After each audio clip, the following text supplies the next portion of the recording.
Сәлеметсіздер ме, құрметті көрермен, біз каналға қош келдіңіз. Әлемде және Қазақстанда болып жатқан жаңалықтарды алғашқылардың қатарынан бірінші өпіліңіз келсе, арнамызға жазылып, лайк түймесін баса кеттіңіз. Не істеп шаршайтын едім? Ерке Есмақан сәбилі болған соң не өзгергенін айтты. Ерке Есмақанның оқырмандары бала күтудің қыр-сырын бөлісіп жатыр. Не істеп шаршайтын едім? Ерке Есмақан сәбилі болған соң не өзгергенін айтты.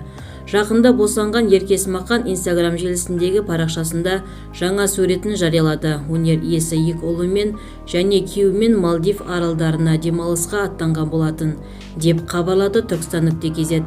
Бұрын ислам жоқ кезде не істеп шаршайтын едім деп кейде ойлаймын. Ұйқым биыл қанбайды-ау, деп жазды Ерке Есмақан. Оқырмандары сүйікті әншілеріне жақсы демалыс тілеп, бала күтудің қыр-сырын бөлісіп жатыр.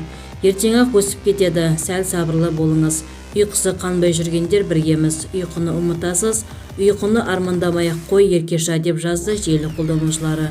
Толығырақ төмендегі сайтымыздан көре аласыздар. Егер де біздің видео ұнаса, подписаться және бір ғана лайк түймесін бас көтерулеріңізді сұраймыз.